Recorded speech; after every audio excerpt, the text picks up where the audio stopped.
hi ha gent encara fora, ja n'hi ha entrant, però ja sabeu que la missió de qualsevol taula rodona és acabar puntuals, perquè el proper ponent no té culpa de les nostres lentituds i les nostres ineficiències. Doncs comencem i es anirà incorporant la gent que falta. El meu nom és Carles Blai, soc metge de família, actualment estic treballant al programa de prevenció i atenció a la cronicitat i la meva missió aquí és introduir una miqueta el tema de la taula i sobretot conduir la taula, cosa que coneixent a les persones i les seves capacitats sé que no em costarà gaire. Primer donar les gràcies per haver-me convidat a la gent de SARS, sempre és un plaer col·laborar amb aquesta institució i encara més és un plaer convidant un acte en el que hi participa gent de la vàlua del doctor Chris Ham. Fins a un cert punt és un honor compartir un acte de coneixement, un acte professional amb gent del nivell del professor Ham. I també és un plaer especial poder parlar ja no tan sols de malaltia crònica, sinó de malaltia crònica avançada, és a dir, que el que parlarem, de fet el que hem estat parlant i el que intentarem aprofundir en les properes 2 horetes de jornada que queda és parlar de la gent més necessitada. Quan parlem de la malaltia crònica avançada, de què estem parlant? Una cosa característica, de fet hi ha moltes nacions que tenen plans de cronicitat, però una singularitat del Pla de Cronicitat català, de fet del Pla de Salut de Catalunya, és l'especial èmfasi que fan els pacients més delicats. El Pla de Cronicitat de Catalunya pràcticament és l'únic pla que té una consideració molt particular i principal del que són els pacients en situació de malaltia crònica avançada i a vegades diem, ostres, qui són aquests pacients? Aquests pacients són pacients que estan emmarcats en 4 paradigmes. Primera són gent que tenen moltes necessitats. Els pacients amb malaltia crònica avançada són la gent que tenen més necessitats i més de tota mena i amb determinades prioritats que són diferents respecte a altres. Les seves necessitats socials, les seves necessitats espirituals, les seves necessitats emocionals són particularment sensibles. També són pacients on, encara que no és el més important, el seu pronòstic de vida és limitat. No limitat en el sentit clàssic de les cures pal·liatives o la visió terminal de les persones. Són aquells pacients que amb molt nivell de necessitats de tota mena i que el seu pronòstic de vida probablement volti al voltant d'1 any, 2 anys, però en tot cas no gaire més. Per tant, són gent on l'orientació de l'atenció té un component majoritàriament pal·liatiu, no únicament pal·liatiu. No dicotoma o lo curo o lo pal·lio, no. Són gent que hem de fer aquest doble abordatge quan els atenem com a pacients, però són persones on el component pal·liatiu és majoritari i va progressant en la seva presència i encara que amb tots ho hem de fer, en aquests pacients especialment no podem prendre decisions donat aquest context on es troben sense tenir en compte les seves preferències.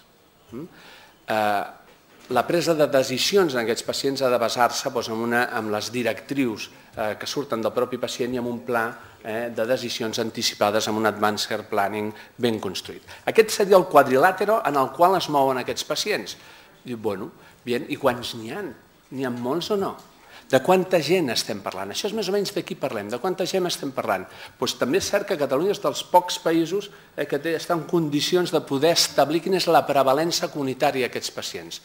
Un estudi recentment publicat al British, conduït pel doctor Gómez Batiste, que és un estudi singular en aquest àmbit, ens diu que entre un 1,5 i un 2% de les persones de la comunitat estan en aquesta situació de malaltia crònica avançada.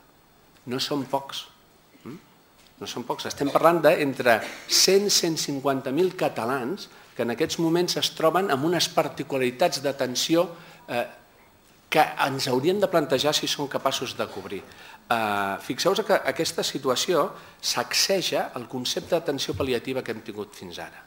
La manera d'atendre aquests pacients són de fet un nou paradigma de pacients. No m'estentré gaire perquè després suposo que el doctor Gómez Batiste amb la seva intervenció aprofitarà per descriure'ns-els una mica millor.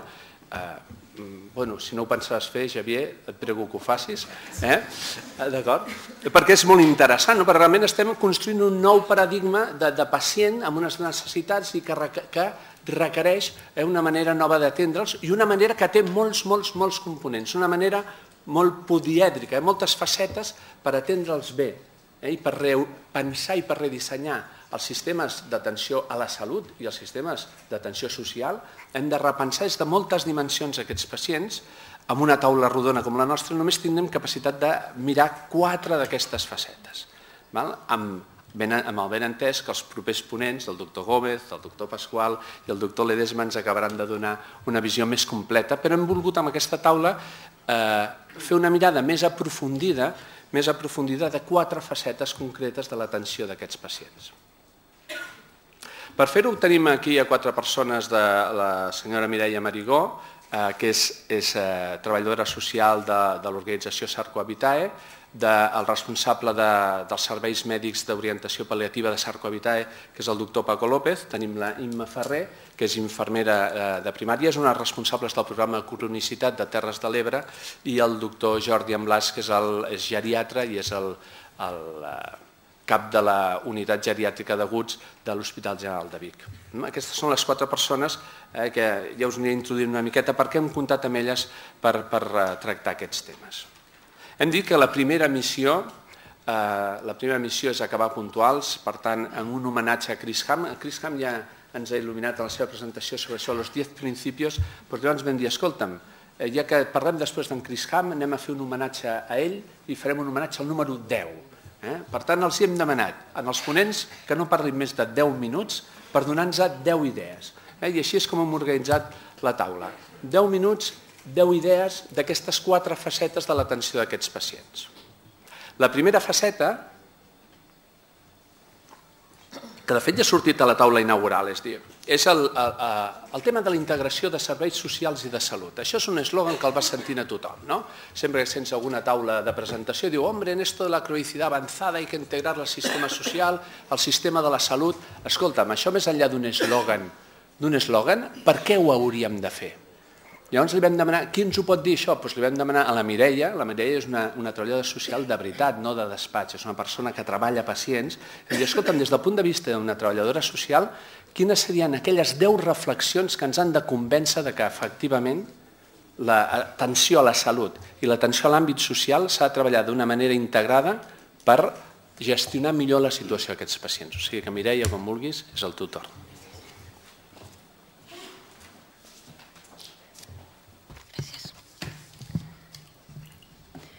Bon dia, em dic Mireia Marigó, tal com ha dit el doctor Blai, i soc la treballadora social del Centre Sarcohabitae la Salut.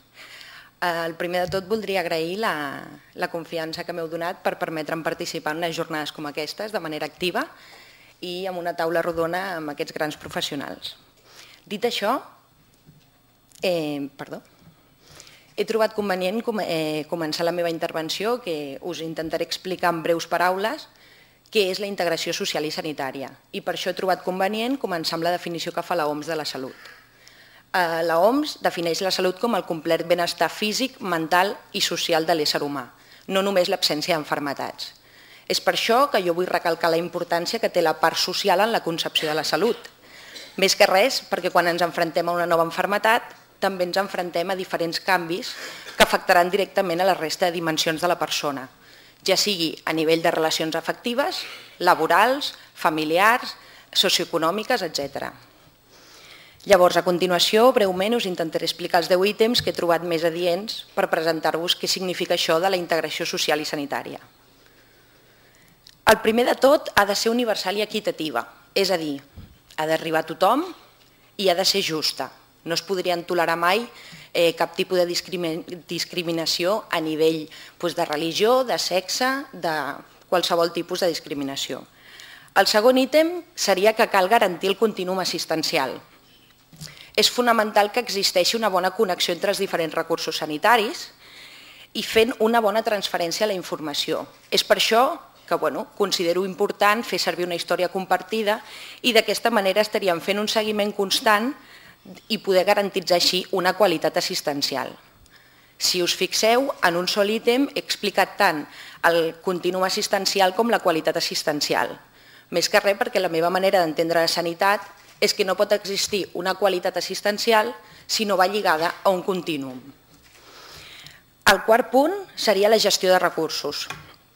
Com a treballadora social, una part de la meva feina és tramitar ajudes socials, com poden ser la llei de dependència, telealarma, teleassistència o inclús intentar disminuir el que són les barreres arquitectòniques.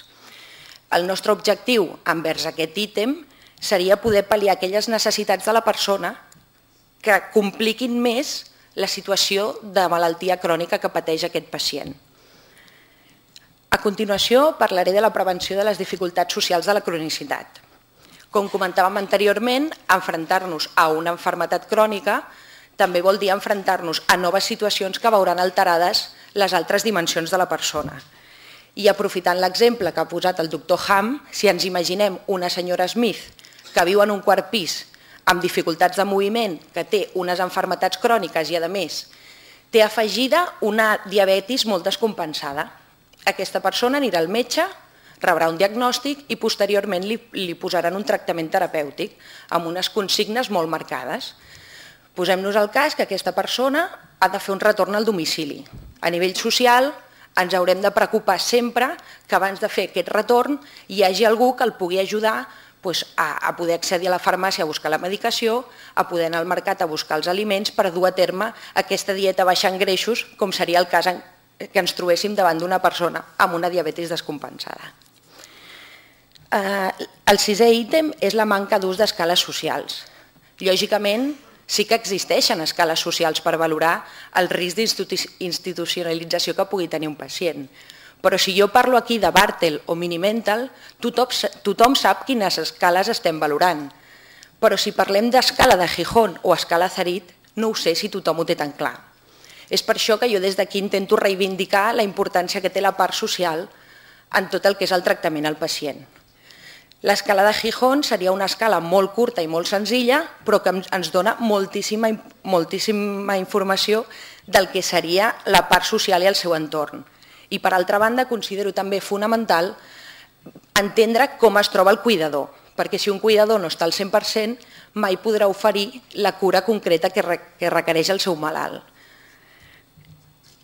El setè ítem és l'acompanyament al final de la vida i jo considero molt important treballar el document de voluntats anticipades. Amb això el que aconseguirem és garantir sobretot l'integritat del pacient i a més serà ell pròpiament qui pugui decidir quins són els tractaments mèdics que voldrà rebre o no voldrà rebre. No podem oblidar que al final de la vida probablement ens trobem en una família amb uns sentiments i un dol a flor de pell. I això, evidentment, el fet de fer un document de voluntats anticipades també pot facilitar que la família no s'hagi de trobar en la tessitura de prendre decisions definitives envers la cura d'aquest pacient. El vuitè ítem seria el treball interdisciplinari, que jo vull recalcar la importància que té perquè treballar en equip probablement vol dir fer una bona feina. Llavors, trobo molt necessari el fet que tot un equip pugui valorar un pacient perquè d'aquesta manera podem aconseguir una valoració multidimensional de la persona i amb això aconseguirem dur a terme una qualitat assistencial que pugui mereixer aquesta persona. El novè ítem, la coordinació amb el gestor de casos, considero que és molt important, és una eina que hem de dur a terme perquè el fet que hi hagi un lideratge en una intervenció això ens estarà garantitzant que pugui haver una coordinació i que algú ens estigui dient quines mesures es poden dur a terme i poder abarcar així tota la dimensió de la persona. Per últim, considero que l'actuació haurà de ser sempre proactiva i d'alta capacitat d'accessibilitat. Amb això el que vull dir és que hem d'intentar adoptar una actitud activa, eficaç i àgil envers el pacient per avançar-nos així a crisis que puguin aparèixer. Per últim, i per concloure la meva intervenció, m'agradaria fer una mica de referència a la societat en la que vivim actualment. Actualment, com tots sabeu, no desvelaré cap secret, estem davant d'una crisi socioeconòmica important. Això el que ens fa és generar unes dificultats i uns problemes a la família i al seu entorn. I és per això que cal recalcar i reforçar la figura del treballador social dins l'àmbit sanitari perquè té una gran rellevància per intentar ajudar a pal·liar aquelles dificultats que puguin aparèixer a l'entorn de la família i de la persona. I l'únic que vull afegir és que jo soc treballadora social i soc sanitària.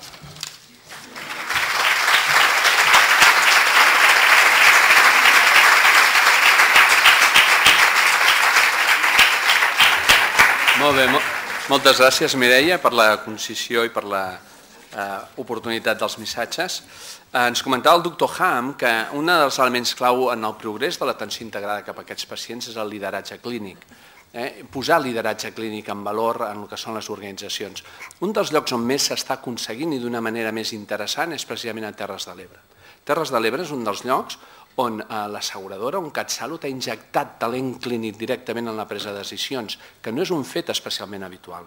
Per això, des del programa de Cronicitat mirem amb especial atenció i carinyo a la implantació d'iniciatives de cronicitat que es fan a Terres de l'Ebre, perquè estan molt influïdes per líders clínics, gent que toca xitxa de pacient, de consulta en el dia a dia.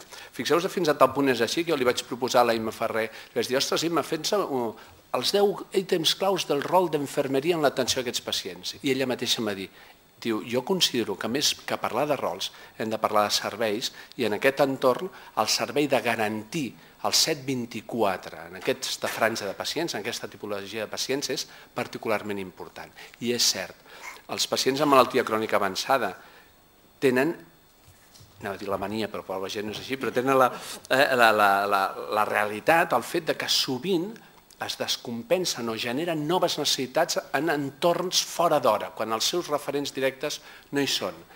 Per tant, la garantia que d'una manera en qualsevol hora del dia, qualsevol dia de l'any, els serveis de salut i socials estiguin garantits en aquestes persones és particularment important i tenia, per tant, tota la raó Imma, i ja que vas tenir tu la idea de treballar el tema, és el tutor dins els 10 elements clau en les garanties 724 d'aquests pacients.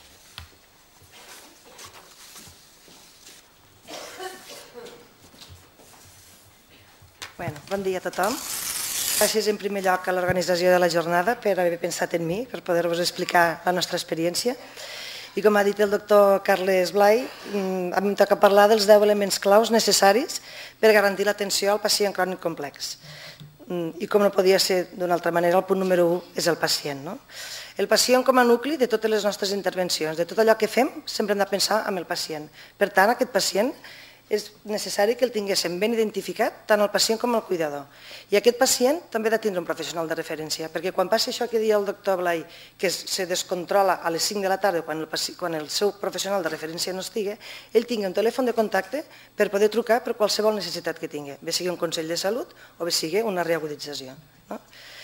I també aquest professional l'hem de formar en la seva autoresponsabilització. Ha de ser de la seva malaltia, per tant l'hem de formar en l'autocura, perquè pugui ser el més autònom possible. Ui, no. Espera, que m'he colat.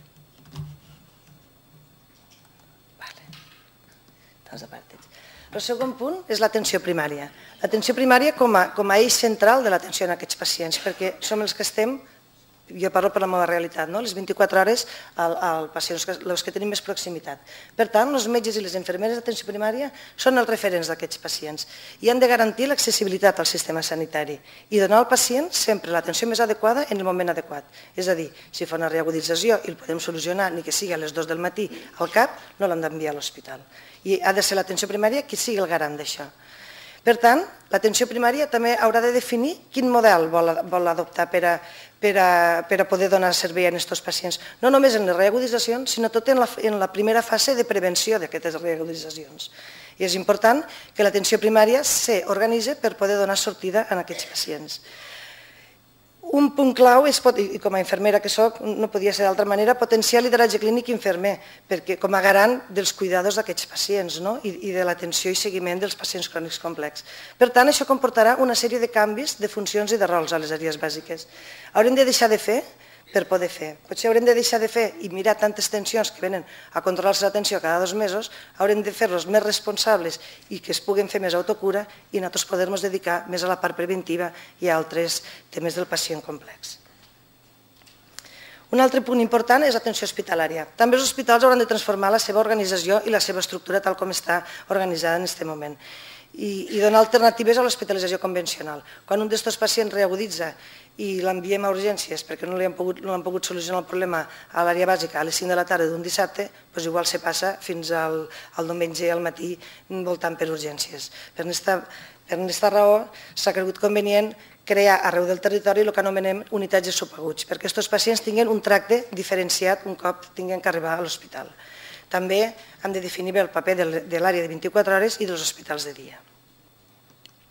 En quant al PADES, que també és un element important i clau en l'atenció a aquests pacients, han de replantejar les funcions.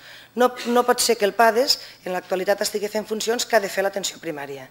El PADES ha de ser un element de suport i consultor dels equips d'atenció primària, especialment amb aquests malalts que parlem, i per tant han de tenir una resposta ràpida i àgil, perquè aquests pacients no tenen espera. També han de replantejar i treballar conjuntament amb ells. En quant a les residències geriàtriques, el que és el nostre territori, tenim un model de residències on moltes poblacions són poblacions relativament petites, tenim una residència geriàtrica i un CAP, una àrea bàsica.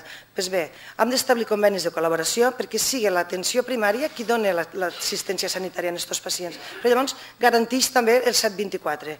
Millora la seguretat i la qualitat de l'atenció sanitària, millora la utilització dels recursos sanitaris perquè sempre truquen al CAP, no activen ells directament l'ambulància per enviar-los a l'hospital i per també millorar la qualitat, seguretat i eficiència de la prescripció farmacèutica. En quant als serveis socials, també sempre és l'assignatura una mica que hi ha pendent. Hem de cooperar i col·laborar salut i serveis socials, sobretot en aquests pacients de gran dependència i de gran complexitat. Hem de fer protocols d'intervenció social definits i dissenyats conjuntament. Tots els actors que intervenim en aquests pacients han de treballar en els protocols. Els professionals assistencials, perquè quan els professionals assistencials treballen en el que s'ha de fer, segur que ho fan. Si ve d'un despatx ja és més difícil, i per tant han de promoure aquest tipus de treball. Han de fer seguiment i discussió dels casos compartits. Hem de conèixer els recursos existents al territori, perquè cada territori té uns recursos diferents i si els coneixem, els activarem adequadament. I per tant la responsabilitat en quant a l'abordatge d'aquests pacients ha de ser compartida. El SEM, al moment del transport sanitari, també és un element clau. En aquest moment ells també tenen que tindre identificats els pacients, perquè encara no estem en la fase que tots els pacients tenen el professional de referència i activen abans el professional de referència que el SEM. Moltes vegades activen el 061 abans de trucar-nos al CAP. Per tant, el SEM també ha de tindre identificats aquests pacients per donar una resposta adequada. Ha de conèixer els circuits i tots els models organitzatius existents al territori. I quan a la gestora de casos, pensem que la infermera gestora de casos és el garant de la continuïtat de les cures. Per tant, té l'obligació i té el deure d'establir coordinació entre tots els professionals sanitaris i entre els serveis socials per millorar la qualitat de vida dels pacients i de les persones cuidadores. I és el que pot aplicar les teories de la infermeria a la pràctica, mitjançant el pla de cures. En quant al CatSalut, pensem que ha de ser un element clau per poder desenvolupar tot el projecte. Exercir un lideratge i coordinació assistencial del projecte, promoure l'ús de les TIC, perquè a vegades entre els diferents proveïdors no ens parlem i això és un obstacle, i incentivar el contracte, l'aplicació del model per a tots els proveïdors. Una mica aquí, jo no he posat un puzzle, però la idea era posar un puzzle, posar el pacient al centre de totes les nostres actuacions. Segur que ens sortim si fem això. Què necessitem per a que tots ens poguéssim coordinar? Unes rutes assistencials com a instruments transversals de l'assistència clínica i de la coordinació. Sens dubte és un repte difícil, perquè ja fa molts anys que en parlem i anem sortint com podem, però jo estic segura que ens sortirem si som capaços de compartir les diferències i sumar esforços. Gràcies a tots per la vostra atenció.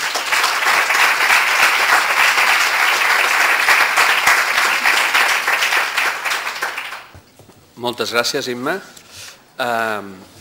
Abans hem fet esment de l'estudi de prevalença liderat per l'Observatori Quali que descrivia la prevalença comunitària d'aquests pacients. És un estudi molt interessant que ens il·lumina coses sorprenents. Una de les coses més sorprenents i que pren sentit en una jornada com l'avui és la presència d'aquests pacients en l'àmbit residencial. Entre un 35 a un 55%, depèn de les sèries que heu estudiat, de pacients ingressats en llars d'acolliment residencial actualment estan en situació de malaltia crònica avançada. D'un 35 a un 55%. La majoria d'ells morirà el proper any. O sigui, fixeu-vos que 2 de cada 10, potser dels que hi ha a la comunitat, estan en aquests moments ingressats i a més sabem que tenen un paradigma clínic molt particularment pel que fa a gènere, pel que fa a malalties que pateixen, és a dir, que la malaltia crònica avançada en l'àmbit assistencial cobra una dimensió no només de sector, sinó de comunitat particularment rellevant i per això ens semblava pertinent, i més amb la jornada on estem, treballar quines són els 10 elements clau per oferir des d'una llar d'acolliment residencial una bona atenció a aquests pacients i és el tema que li hem encarregat a en Paco. Paco, com us he comentat, és el responsable d'atenció pal·liativa de l'àmbit Sarcoa-Vitae. Quan vulguis, Paco. Bon dia a tots. Començarem.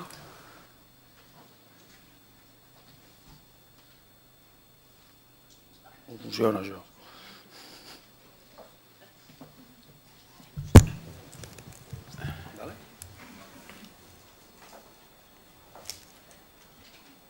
Molt bé. Aviam, tal com parlava el professor Ham, el model Kaiser permanent parla de 3 grans nivells poblacionals estratificats. Veureu que hi ha un 80% de gent que és la gent capaç de tenir un foment de l'autocura. Aquesta gent fomentant l'autocura podem arribar a controlar els seus problemes. Hi ha un 15% que requereixen models d'atenció que impliquin interaccions de diferents àmbits assistencials.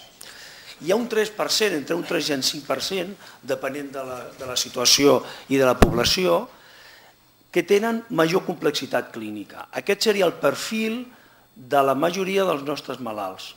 Malalts amb múltiples ingressos, urgents i no programats, malalts amb dèficits de les activitats de la vida diària, malalts amb polifarmàcia, i aquest seria el grup que s'ha de fer una gestió proactiva de cas. Seria el grup més important. Quan parlem de l'escenari residencial, és un escenari una mica especial, perquè és molt peculiar, perquè ens trobem amb un elevat número de persones amb índex d'envelliment, amb una alta fragilitat, alta comorbilitat i complexitat clínica. El segon punt important a tenir en compte és la variabilitat de les dotacions. No tots els centres residencials són iguals. Hi ha centres autosuficients i centres que no ho són, per la capacitat d'atenció des del punt de vista tècnic i de la dotació de personal. Aleshores, els centres que no siguin autosuficients hauran de tenir una dependència quasi total del centre d'assistència primària de referència. Tota atenció a nivell residencial ha de tenir la característica fonamental de tenir equitat, eficàcia, ha de ser accessible a tothom, eficient i sostenible. Com hem parlat, el concepte d'aquests 10 punts claus que hem de tenir amb l'atenció per garantir-la, un d'ells fonamental seria la reducció dels ingressos, urgents i no programats. Tots coneixem les malalties que normalment es descompensen amb major freqüència, com són la insuficiència cardíaca congestiva, la malaltia pulmonar obstructiva crònica, diabetes mellitus, càncer, demència, etc., insuficiència renal crònica. És important arribar a acords amb els centres hospitalaris deguts de referència, que els centres residencials puguin fer-ho amb aquests centres hospitalaris per estalviar aquest tipus d'ingressos. El segon punt on podem actuar a nivell de centres residencials seria la prevenció dels factors de risc. Malalties per tots conegudes, diabetes, dislipèmies, hipertensió, osteoporosi, sobrepès, obesitat, etc. El tercer punt, potenciar la vida activa i l'autonomia del malalt. Amb els centres residencials podem fer perfectament mitjançant programes de rehabilitació, teràpia ocupacional, prevenció del sedentarisme i fomentar sobretot l'autocura del malalt, que n'aprengui de la seva malaltia i sap el que ha de fer amb ella. És el que millor ens pot informar dels seus problemes i de les seves alteracions. El quart punt seria la utilització d'instruments de treball validats. És molt important que amb els centres residencials s'utilitzin centres que estiguin consensuats amb l'àmbit de l'assistència primària i de la geriatria. Per exemple, el fet de poder identificar malalts tributaris d'atenció pal·liativa a final de vida mitjançant l'instrument NEPAL. El cinquè punt és una mica més controvertit. Seria el tema de la coordinació de recursos. Tant els centres residencials com els centres sociosanitaris han de donar suport a les necessitats de drenatge que tenen tant els hospitals d'aguts com els centres d'assistència primària. I és important garantir el continu assistencial i les necessitats del pacient. L'objectiu bàsic no ha de ser disminuir els ingressos perquè sí, sinó disminuir el risc de les aguditzacions i de les complicacions del malalt. Aquesta coordinació entre diferents nivells assistencials han de participar tots els nivells assistencials, assistència primària, hospitals d'aguts, unitats d'urgències, centres sociosanitaris, unitats de subaguts, els equips d'atenció domiciliària PADES, centres residencials, 061, el SEM, etc. Per portar a terme aquest continu assistencial és important una sèrie de característiques i punts a tenir en compte, com és el tema de la transferència de la informació clínica. És important els informes d'urgències, els informes d'hospitalària, a l'alta hospitalària, els informes preal que han de fer els centres sociosanitaris quan donen un malalt d'alta o un malalt subagut. Per això també seria important el tenir la possibilitat de la comunicació prèvia de les altes, el poder tenir disponibilitat del curs clínic amb els diferents nivells assistencials i poder consultar la medicació activa intercentres. L'altre punt important seria el seguiment i l'accessibilitat entre diferents nivells. És molt important la coordinació del procés, evitar la duplicació de visites, control de visites controls i, molt important, adequar en cada moment la derivació del malalt al nivell adequat. Estem convençuts que molts episodis urgents podrien ser controlats amb els centres residencials, estalviant les derivacions a urgències si fossin controlats al centre residencial, probablement per al SEM i per al 061. En definitiva, el tema de la importància del sistema d'informació compartit mitjançant la història única compartida.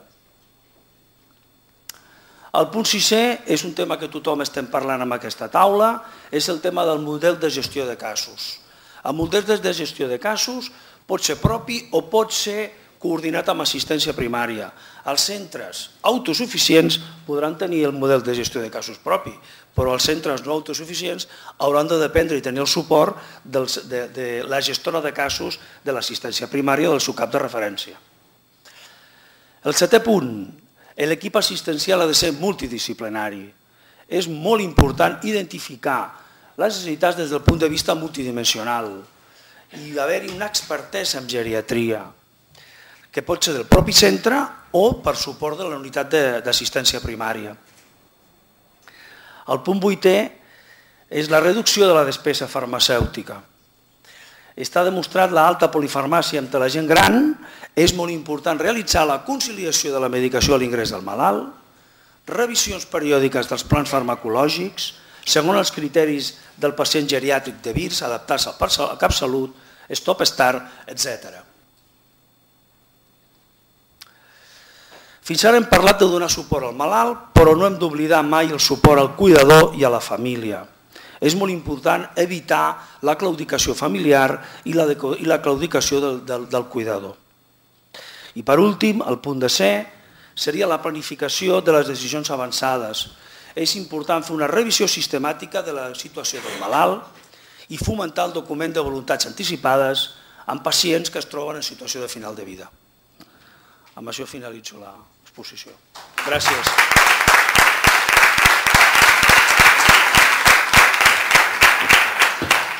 Molt bé, moltes gràcies, Paco. Sou estrictes amb el temps. O sigui que tindrem temps per fer preguntes després sobre els temes que van sortint. El Paco ja ens comentava, ens ha introduït un tema interessant, no? I el posava al capdamunt dels objectius que hem d'aconseguir, que és el tema de la reducció dels ingressos en aquests pacients. Al cap i a la fi, sempre que ens plantegem atendre persones amb cronicitat complexa i particularment amb malaltia avançada, el que hem d'intentar és atendre'ls millor. Aquesta és la gran finalitat, és atendre'ls millor. I al voltant d'aquí es munten organitzacions a la cronicitat que a vegades segons a qui escoltes, fan una síntesi que sona fins i tot ridícula. A vegades escoltes en experts en cronicitat y se me dice, bueno, esto de la cronicidad básicamente es vamos a estratificar la población para pillarlos y para que no ingresen tanto. No? I dius, home, realment, darrere d'això, quin és l'esperit assistencial que ha de ser el pols real d'un programa de cronicitat? Fins quin punt és tan important la reducció dels ingressos hospitalaris? Darrerament ha sortit publicacions d'alt impacte on fan una revisió crítica de fins quin punt hem de posar l'èmfasi en la reducció dels ingressos en aquests pacients. Autors de referència estan dient, això ens ho hem de reflexionar. És realment una fita? És només un mitjà per la millor atenció? Quin és en el debat de la cronicitat complexa el paper que han de jugar la reducció de l'ingrés hospitalari?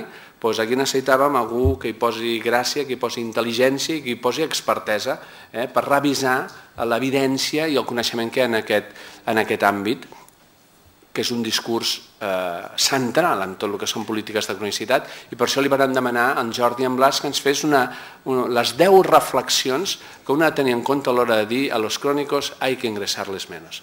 Quan vulguis, Jordi, tot teu.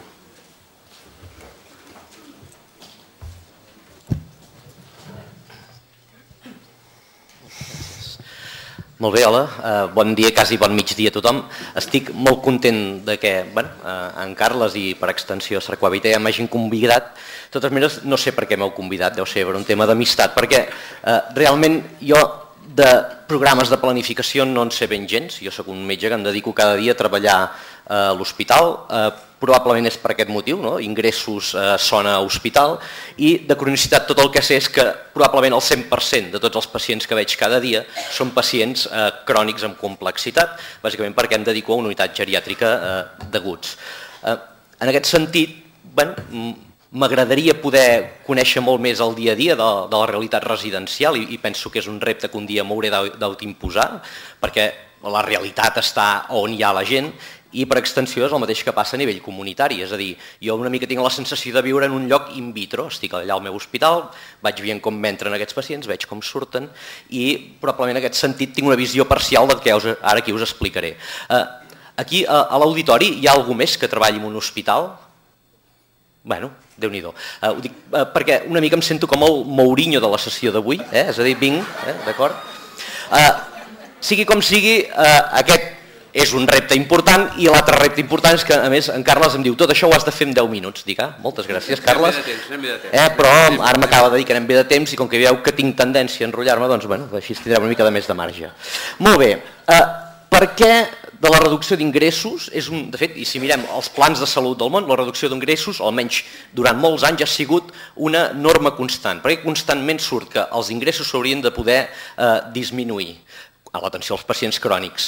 D'entrada us faré la resposta políticament correcta, que seria políticament correcta i per altra banda encertada, penso, que és el triple aim de l'Auslander, és a dir, el primer que volem sobretot és, i això és per extensió al tema d'ingressos, però per extensió a l'atenció comunitària, és a dir, volem que els nostres pacients millorin la seva situació de salut. D'alguna manera volem millorar l'atenció a aquests pacients i finalment reduir costos. Veieu que potser els dos primers conceptes són conceptes més, diríem, en l'àmbit clínic i reduir costos i una mica també el tema de millora d'atenció entra més en l'àmbit de la gestió. Realment, deixant de banda una mica el que és el discurs estrictament políticament correcte, realment quin ha sigut el catalitzador de que ara tinguem una voràgine de la cronicitat? Bàsicament els costos, hauria de dir, perquè fa molts anys que n'hi ha de pacients crònics, però fins ara no havien generat l'impacte que ens suposen a tots plegats. Per què és això? Home, ho coneixeu tots bé. Mireu, són dades de l'IASIS ja de l'any passat, però és igual. Un percentatge molt petit de pacients de la població, el 5%, consumeix més de la meitat de recursos. No us estic dient res que no sapigueu, de fet, és com un discurs reiteratiu, és com un mantra que se'ns va repetint, però que reflexa la realitat, per altra banda. De la qual la major part, quasi bé diria la totalitat, són crònics. Són hòbbits que estan habitualment a la comunitat, que són pacients crònics complexes,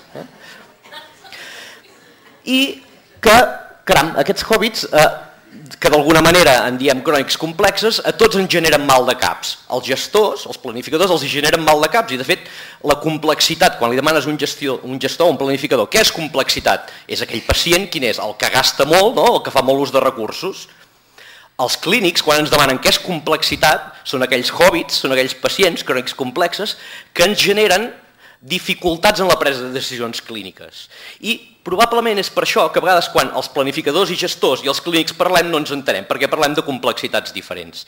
Sigui com sigui, resulta que bona part de la despesa aquesta es produeix en l'àmbit de l'hospital, que és on treballo jo, Mordor, la Torre de Mordor pels que coneixeu.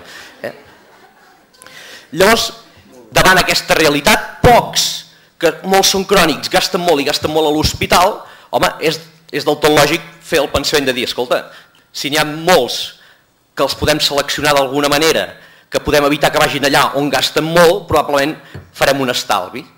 I a més, segur, i soc un ferm convençut, que en el seu àmbit comunitari, si podem oferir bones alternatives, estarà millor. Quan un es troba molt bé, està millor a casa, estem d'acord?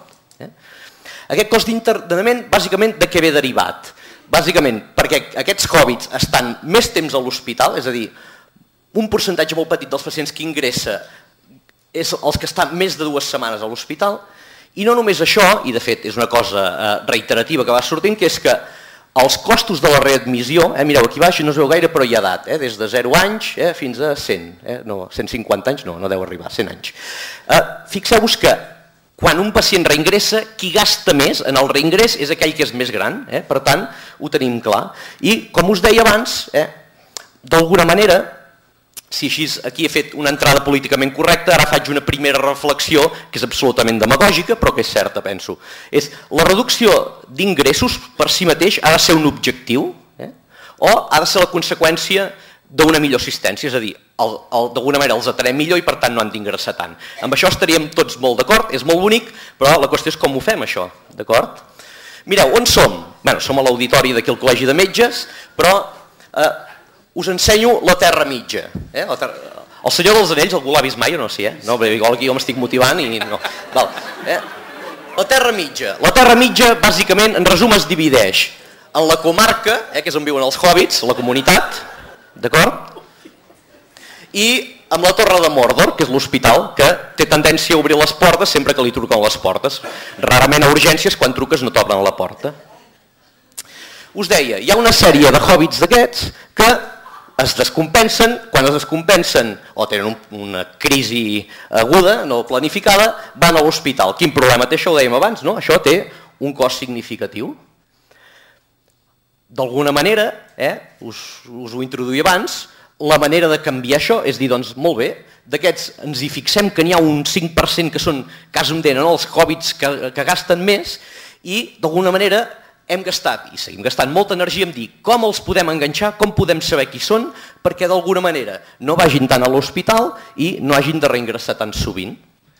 És una mica la fotografia, no?, d'on passem, o estic dient alguna bestiesa, perquè és que jo de planificació no en sé ben gens, igual, d'acord? Molt bé, per tant, la segona reflexió seria la majoria d'intervencions impliquen identificar pacients, estem d'acord? És a dir, si no identifiquem el grup de població que més beneficiarà d'una mesura, no té sentit identificar-los. I bàsicament el que hem estat durant molt temps és identificar pacients amb risc de readmissió. La readmissió en si és un concepte, hem intentat d'alguna manera, és a dir, aquests pacients que tots ells tenen tanta complexitat de maneig, com podem transformar aquesta complexitat en un instrument de gestió clínica, i d'això, les readmissions en aquest cas és una cosa molt concreta, són faves comptades. Però realment ja comencen a sortir articles que diuen que això és simplificar tant la realitat que ens porta a cometre errors en la planificació i en l'atenció d'aquests pacients. És a dir, quan valorem readmissió, què valorem realment? Valorem com s'ha fet la feina a l'hospital, com es fa a primària, com s'ha fet la transició, quin suport social té. És a dir, és molt complexa i probablement estem estigmatitzant un grup de pacients on probablement si se'ls hagués atès millor no reingressarien tant. I en aquest sentit, les guies del National Health Service, la guia Bristol, que probablement molts coneixeu, fa molt èmfasi en aquest punt. És a dir, les readmissions no ha de ser un punt central de l'atenció en aquests pacients. Molt bé, doncs, vist que probablement la intuïció ens diu que amb les readmissions no és suficient, aquí és on entra probablement una mica l'aportació dels següents punts de reflexió. Hem de seguir reflexionant, si no en tenim prou no ens podem pas quedar quiets.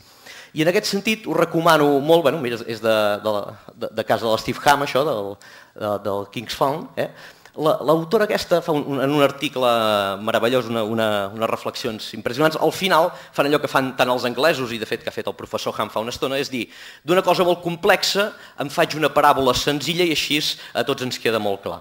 I diu una cosa molt interessant, diu, en aquesta fase que estem ara, que estem pujant aquesta gran muntanya, que estem a punt d'arribar a la cima, és a dir, estem contents del treball fet, estem mirant endavant, podem prendre dues actituds. La de l'excursionista novell, que és dir, ja estic arribant a la cima i estic molt content i ho estic fent molt bé, o l'excursionista expert, que té clar que fins que no hagi sigut capaç de baixar del cim d'aquesta muntanya i veure que t'ho ha anat bé, no és capaç, no valora que realment la feina ha estat ben feta. I al cap i a la fi, això una mica ens invita a fomentar l'esperit aquest autocrític que és el motor de tot allò que ha de ser innovador. I com ho fem per innovar? Jo vaig fent, Carles? Oh, sí, val. Tu avisa'm, perquè... Per innovar, bàsicament, el primer que hem de fer és desaprendre cosa. Hem de trencar tòpics en relació a l'evidència, és a dir, no s'hi val simplement, segons inspiració, decidir que farem les coses de manera d'una altra, sinó mirar què diu l'evidència. I finalment, i sobretot perquè a vegades ens en descuidem, això s'ha de portar a la pràctica, d'acord?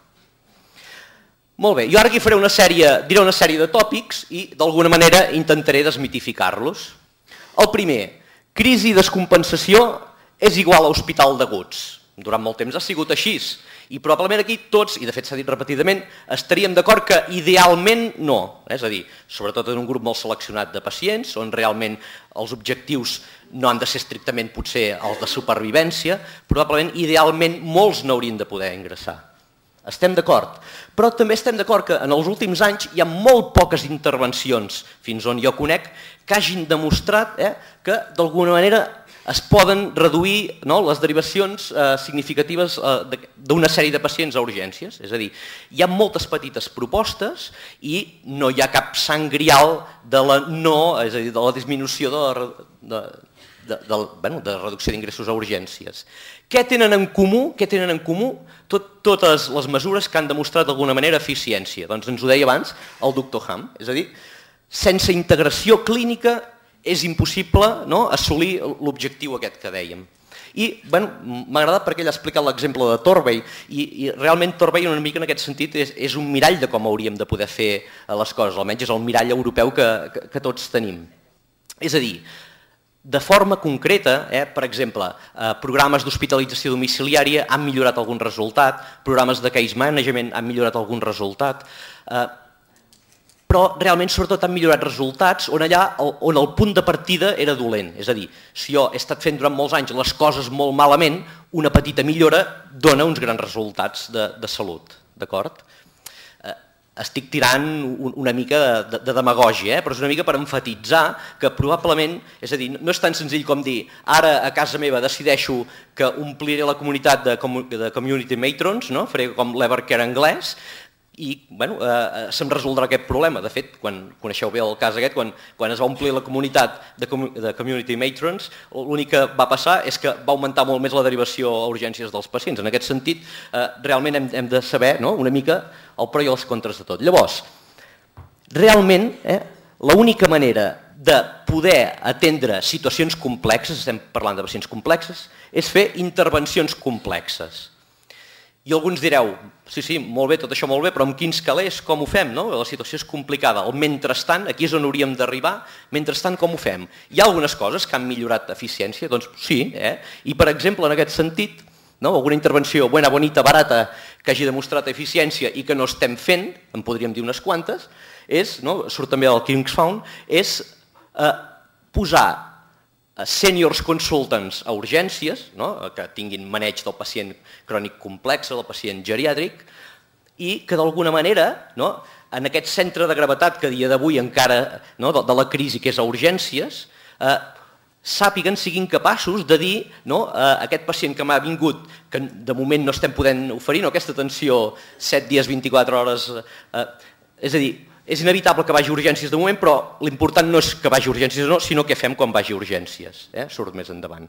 I en aquest sentit m'agradaria fer èmfasi perquè realment la intervenció a urgències és com una mica el gran oblidat, és a dir, i per l'experiència que tenim almenys a casa nostra, jo penso que és el punt clau del sistema on és més fàcil intervenir. És a dir, el que no és car no és anar a urgències i el que és car és ingressar, com hem dit abans. D'acord? Molt bé, un altre tòpic. L'Hospital d'Aguts no és un bon lloc per a aquests pacients. Bé, estaríem d'acord idealment. És a dir, la gent estem més bé asseguts al sofà de casa, sobretot quan ens trobem bé. Probablement això és així. Però, atenció, perquè la reducció d'hospitalitzacions, és a dir, si l'objectiu és l'eina, és a dir, reduir hospitalitzacions, no que la gent sigui ben atesa, si l'objectiu és reduir hospitalitzacions, això també pot condicionar, i de fet ho esmentava abans en Carles, comencen a sortir molts articles que alerten d'això. I en aquest sentit m'agradaria portar dues idees pràctiques, que és com intento ser jo en la meva vida diària. La meva dona probablement no diria el mateix. Dues idees pràctiques. La primera, cal garantir l'atenció més adequada a cada moment. És a dir, el que incrementa costos és no fer el que toca a cada moment. I en aquest sentit, els pacients geriàtrics, els pacients crònics complexos són especials. És a dir, el tempo és importantíssim. Si a cada moment no fas el que toca, jo penso, més que no pas on es fa i en part com es fa, les coses no van bé. I el que deia abans, però clar, tot això està molt bé, però realment quines alternatives tinc? És a dir, jo que sóc el metge que m'han avisat d'un domicili, que veig que aquella persona, el maneig domiciliari serà difícil amb l'entorn tal com està muntat, què he de fer en aquest moment jo? He de trucar, ei, Blai, del programa de cronicitat, tinc un senyor que m'està saturant el 70%, què he de fer? La realitat avui és aquesta, on volem arribar ja ho sabem, però de moment estem aquí. D'acord? Per tant, quarta reflexió, els pacients haurien de poder ser atesos al lloc, al moment i de la manera adequada. Vinga, endavant.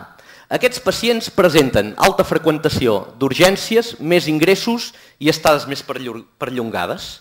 És veritat, no us ho negaré pas, però resulta que és la franja de població que millor utilitza el servei d'urgències, és a dir, qui va més justificadament, i que són, un cop estan a urgències, són els que acaben ingressant més adequadament, són els que més ho necessiten. I que en tot cas, les estades inadequades en aquests pacients no és culpa del pacient, és a dir, pobre prou té de no trobar-se bé, sinó que és culpa del sistema, és culpa de l'hospital, és culpa del que els hi fem a l'hospital. D'acord? I en aquest sentit, doncs mira, em toca trencar una mica una llança del negoci que tinc jo muntat a l'Hospital de Vic, que és una unitat geriàtrica d'Aguts. Una unitat geriàtrica d'Aguts no és res més que una unitat específica per atendre pacients fràgils amb malaltia crònica avançada complexa. Sembla mentida aquestes alçades d'entrada del segle 2013 ja, realment encara en alguns àmbits es posa en qüestió l'eficiència d'això. Podríem treure 10 metaanàlisis i no ho farem perquè us parlaré de resultats de la meva unitat. Mireu, això són dades de l'IASIST. Us he posat estada mitja i readmissions, però en podríem posar també de davallada funcional, de mortalitat, etc. Això el que fa és comparar els resultats, en aquest cas d'estada mitges, del meu centre respecte a tots els centres d'Espanya que estan adscrits a l'IASIST. En color verd és, jo bàsicament veig aquests, els més grans, és l'estalvi respecte als altres hospitals. Doncs una unitat específica per atendre adequadament aquests pacients suposa un gran estalvi. I parlem només de temes econòmics, però m'agradaria poder parlar també d'aspectes funcionals. Amb readmissions igual, les readmissions es disminueixen atenent adequadament aquests pacients. Per tant, potser el problema no és Mordor, potser el problema no és l'hospital en si, sinó un cop més com són atesos aquests pacients a l'Hospital d'Aguts. Molt bé, vinga. El millor pels gestors sempre és el millor pels pacients.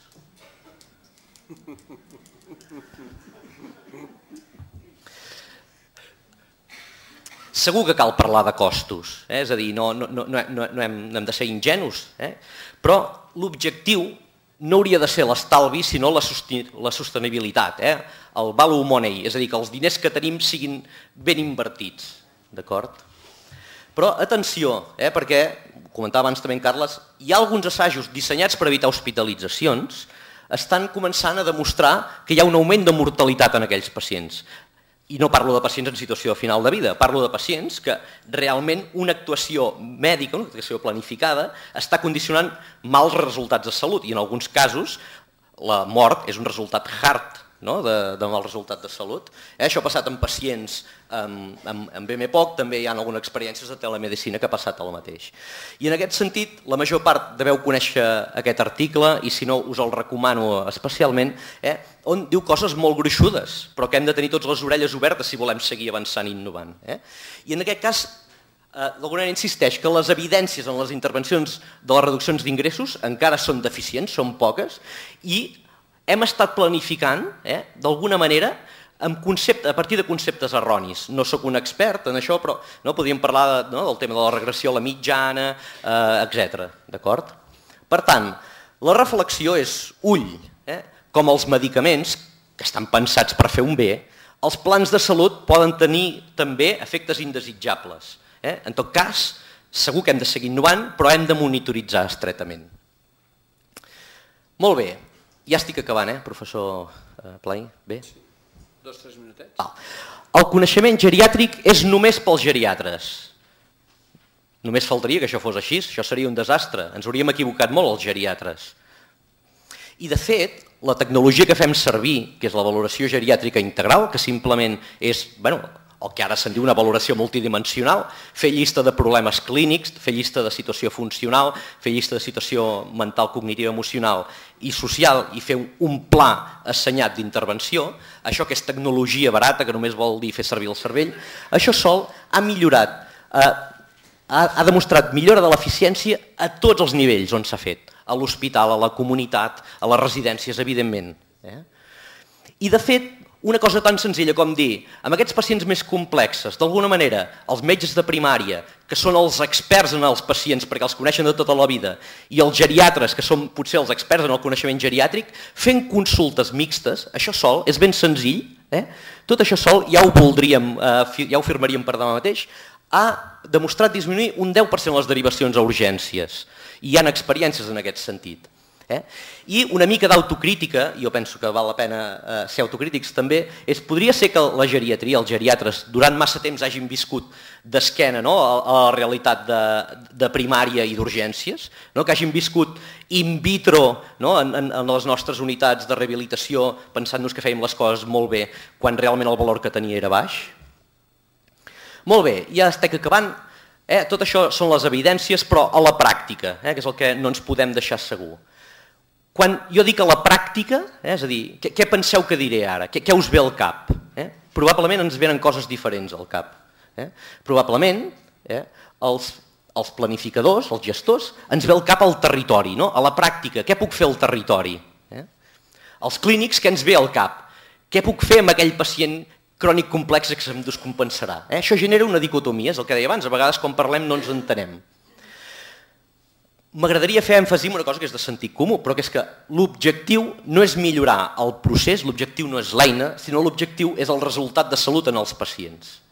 I en aquest sentit no hem de perdre de vista que l'important no són els productes, tantes visites, proves, sinó el servei.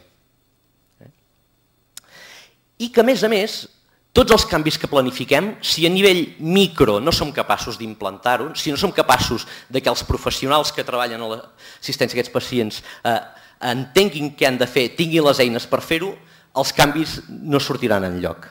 I de la fragilitat no en parlo perquè hi estaríem estona. Molt bé.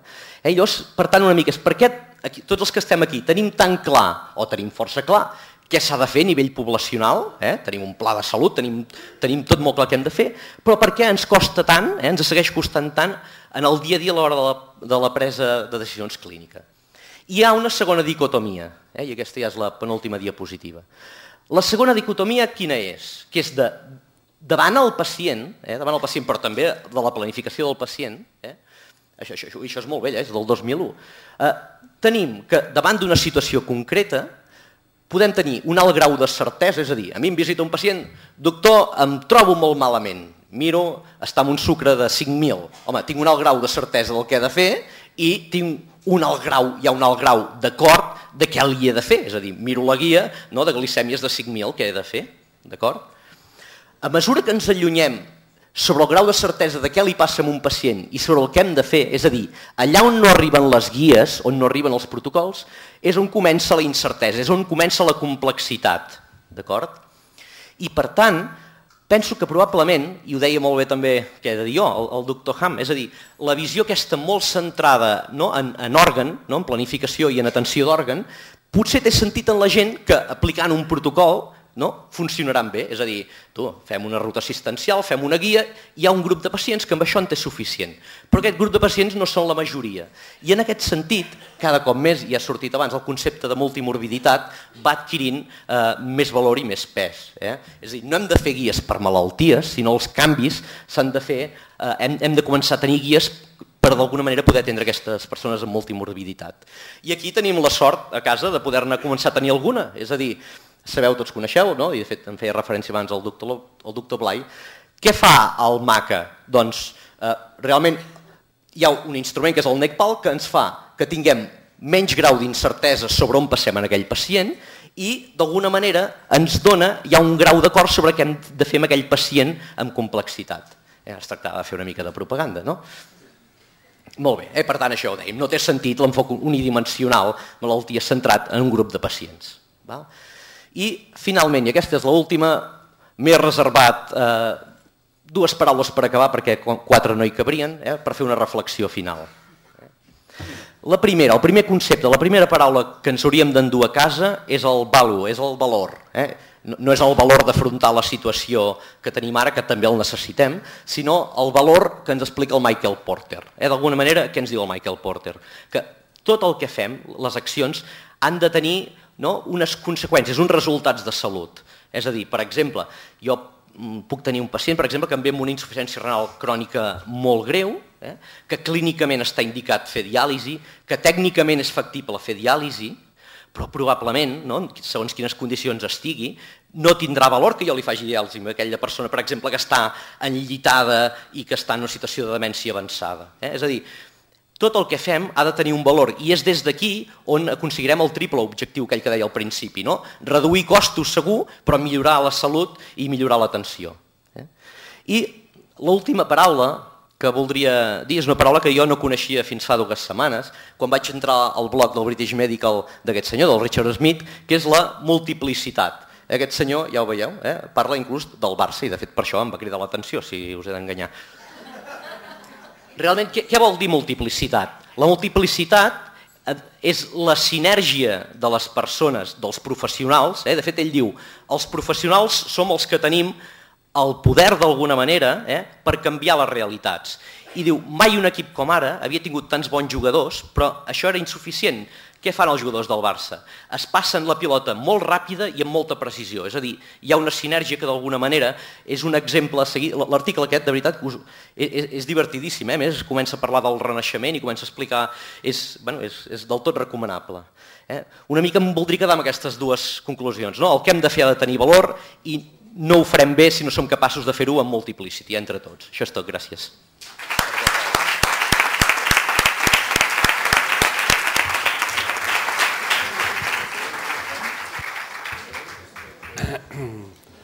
Jordi, no t'has ajustat gaire al temps, Xato. Però bueno, sempre és un plaer escoltar el Jordi, com ha estat un plaer escoltar la resta dels ponents, que el que hem intentat és observar aquestes diferents facetes d'àmbits relacionats amb l'atenció a aquests pacients. Necessàriament aquesta visió tan esquemàtica resulta parcial i que s'ha d'emmarcar amb una visió més global, però això no en tingueu cap dubte, els propers ponents és el que ens donaran. Jo, si us sembla bé i en ares al compliment estricte a l'horari, deixaria aquí agraint les idees, el talent, les aportacions dels ponents i també l'atenció que heu donat a tots vosaltres. Moltes gràcies i fins la propera. Merci.